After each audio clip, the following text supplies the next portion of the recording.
As-tu déjà pensé au fait qu'à l'école, nous apprenions si peu de choses sur l'une des premières civilisations de notre planète, la civilisation sumérienne, par exemple?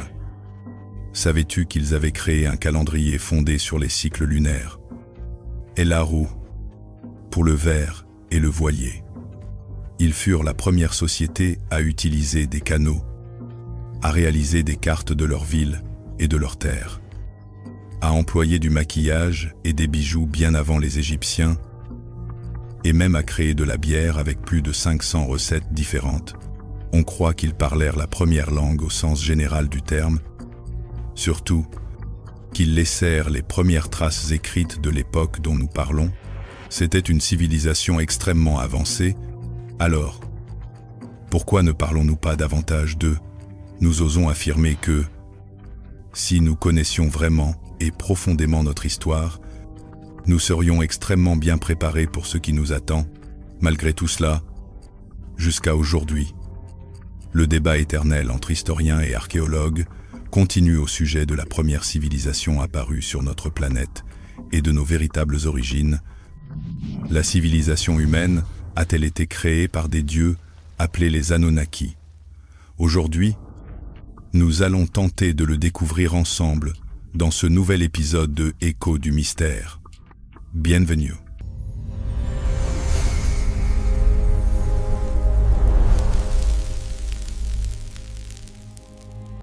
Fait intéressant, les Sumériens sont les créateurs d'inventions extrêmement avancées, et pourtant nous apprenons et parlons d'eux comme s'ils faisaient partie d'une mythologie célèbre.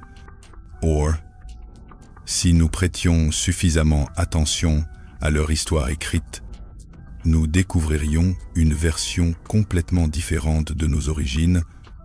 Voici ce que racontent leurs textes sur le passé de notre civilisation. En 1949, des archéologues britanniques découvrirent 14 tablettes en sumer.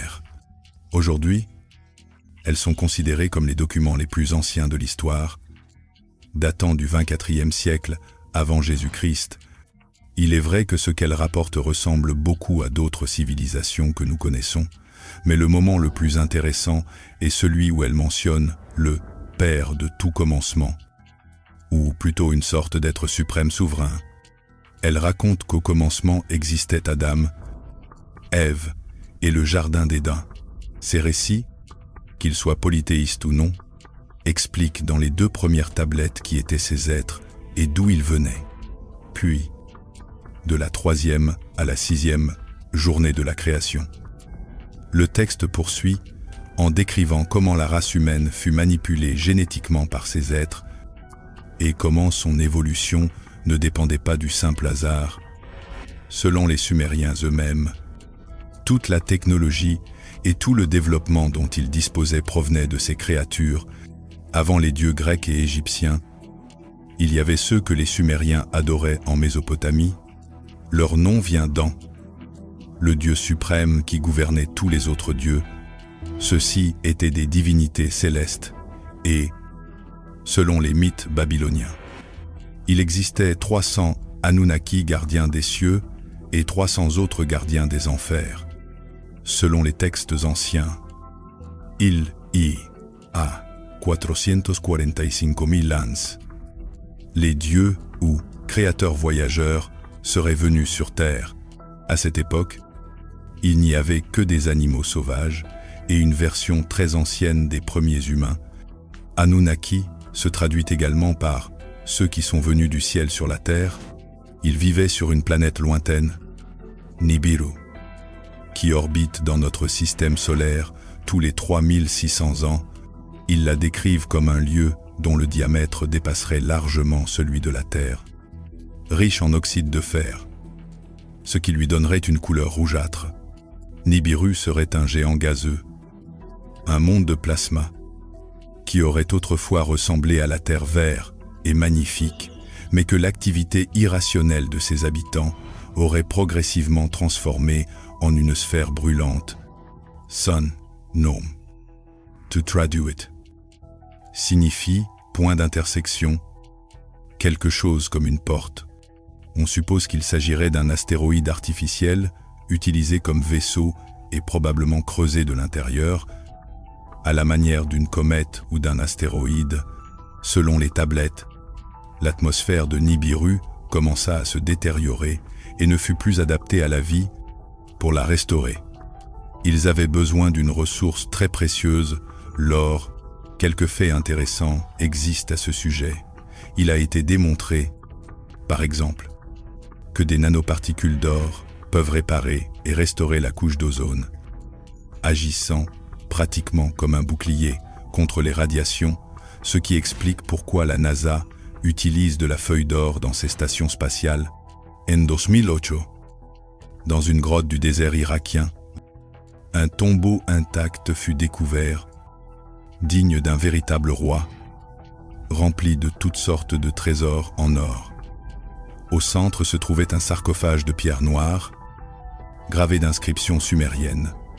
Lorsque les scientifiques l'ouvrirent, ils découvrirent un géant de 3 mètres, encore doté de faibles signes de vie au moment de sa mort, couvert de bijoux en or. Fait intriguant, la momie semblait comme endormie depuis seulement 2 heures. Et bien sûr, on pense qu'il pourrait s'agir de l'un de ces dieux Anunnaki. Les spécialistes relèvent également des similitudes profondes entre les mythes des Anunnaki et ceux des Néphilim. En 1971, Edward Lipinski publia une analyse scientifique de plusieurs textes anciens, dont une ancienne version babylonienne de l'épopée de Gilgamesh.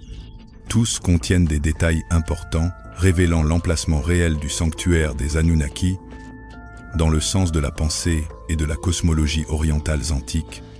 Lipinski découvre que l'ancienne version babylonienne de l'épopée de Gilgamesh identifie le mont Hermon, au Liban, comme la demeure des Anunnaki.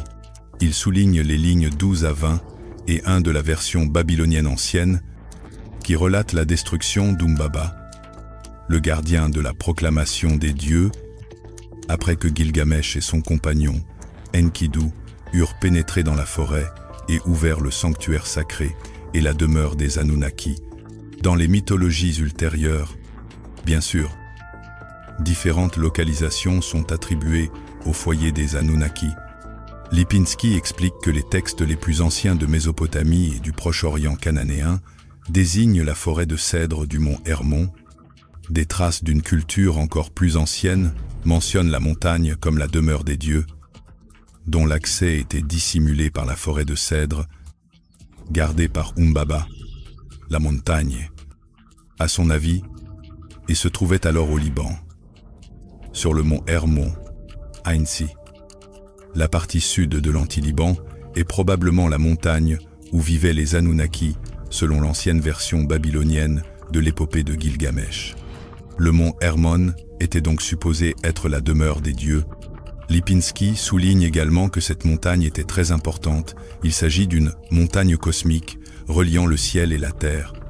Le même concept apparaît dans un épisode du livre d'Enoch, dans lequel les fils de Dieu, les êtres célestes, se rassemblent au sommet du mont Hermon, car c'est la montagne des dieux. Le sommet du mont Hermon se trouve à l'extrémité sud de la chaîne de l'Anti-Liban, à la frontière entre la Syrie et le Liban. Son point culminant atteint 2832 mètres et la région regorge d'hôtels, de sanctuaires et de chemins anciens. Certains furent utilisés à l'époque de Constantin le Grand, lorsque les Anunnaki arrivèrent. Ils pouvaient vivre pendant des milliers d'années. Ils s'installèrent, Dicentils, dans une station minière d'or appelée Eridug, Station Terrestre No. 1, dans le golfe Persique, sous la direction d'Enki. Chose curieuse, ils n'étaient pas seuls. Ils avaient amené une autre race qu'ils appelaient les Ijiji, qui travaillaient comme esclaves et extrayaient l'or pour les Anunnaki. Ces récits coïncidant avec les tablettes babyloniennes du XVIIIe siècle, Av. J. C., où les dieux humanoïdes portaient les charges et les fardeaux. Le rendement des dieux étant immense, les grands Anunnaki faisaient accomplir tout le travail aux Ijiji. Après de longs siècles de labeur, Ceux-ci décidèrent de se révolter contre leur maître, croyant avoir une chance de leur résister, mais ils se trompèrent lourdement. La défaite anéantit presque toute leur race. Privés de main-d'œuvre, les Anunnaki envisagèrent de nouvelles options. Le Maître suprême, Anu, ordonna à son fils Enki de créer une nouvelle race génétiquement modifiée assez intelligente pour accomplir un travail technologique, mais suffisamment docile pour obéir aux Anunnaki. Une multitude d'expériences aboutirent finalement à un résultat concluant, un hybride entre l'homme primitif, Homo erectus, et les Anunnaki eux-mêmes. L'hybride que nous connaissons aujourd'hui sous le nom d'Homo sapiens. Les tablettes décrivent le premier de ces hybrides, Uom, sous le nom d'Adamo. En hébreu, Adamu signifie « être humain ». Les Anunnaki poursuivirent leur travail en installant les Homo sapiens dans les mines de Mésopotamie. Le mot sémitique avo signifie littéralement « travailler pour quelqu'un » ou pour quelque chose. Selon ces textes anciens, les Anunnaki, qui vivaient des milliers d'années, étaient beaucoup plus grands que les Homo sapiens des géants. Pratiquement, comme leur existence était destinée au service des Anunnaki, ils apprirent en retour de nombreuses compétences sociales et technologiques. Comme Homo sapiens était désormais fertile, la reproduction devint nécessaire, ce qui conduisit plus tard à une surpopulation. Beaucoup d'entre eux, chassés de leur foyer, commencèrent à raconter l'histoire du Jardin d'Éden et de leur expulsion du paradis sur terre. Avec le temps, notre civilisation devint de plus en plus intelligente. Certains Anunnaki entrèrent en contact avec les humains et les fruits de ces unions furent appelés Néphilim, selon la Bible. Les Néphilim, les déchus, seraient la progéniture des relations entre les fils de Dieu et les filles des humains. L'un des textes anciens les plus souvent cités concernant les Néphilim est le livre d'Enoch, attribué au patriarche Enoch, et fils de Jared et père de Mathusalem. Aujourd'hui, ce livre est considéré comme apocryphe et rejeté par la plupart des églises chrétiennes, mais cela n'a pas toujours été le cas de nombreux pères de l'Église, tels qu'Athénagora, Clément d'Alexandrie, Irénée et Tertullien en ont cité des extraits. Des fragments ont également été trouvés parmi les manuscrits de la mère morte. Jude, dans son évangile, cite le livre d'Enoch. On estime que le Nouveau Testament reprend plusieurs centaines d'éléments de ces récits. Les tablettes racontent que tout cela irrita profondément le chef des Anunnaki, Enlil, frère d'Enki. Il voulait s'assurer que personne n'atteindrait jamais la puissance nécessaire pour gouverner Nibiru. Mais cela échappait à son contrôle. La civilisation humaine s'était tellement développée que la nature dut intervenir pour rétablir l'équilibre. Lors de l'un de ces cycles, Vashtritus Sexundra of J.C., l'orbite de Nibiru provoqua un cataclysme sur le Soleil et la Terre. Nibiru est appelé le Destructeur dans la Bible Colbrun, une collection de textes anciens cachés pendant des siècles. On pense qu'elle fut écrite par divers auteurs. Les descriptions y sont plus scientifiques que mythologiques. Par exemple, il y est dit que la cause du déluge mondial fut l'impact d'une comète. On y lit aussi « Les hommes oublièrent les jours du Destructeur. Seuls les sages savaient où il était allé et qu'il reviendrait un jour, le Destructeur, au temps flamboyant, à l'apparence féroce et changeante. Un corps cruel de flammes. » Les tablettes décrivent précisément un événement catastrophique qui se produisit lorsque Nibiru s'approcha de la Terre. D'abord, des taches sombres apparurent sur le Soleil. Le champ magnétique terrestre s'affaiblit et les glaces commencèrent à fondre. Cet événement est bien sûr ce que nous appelons aujourd'hui le Grand Déluge.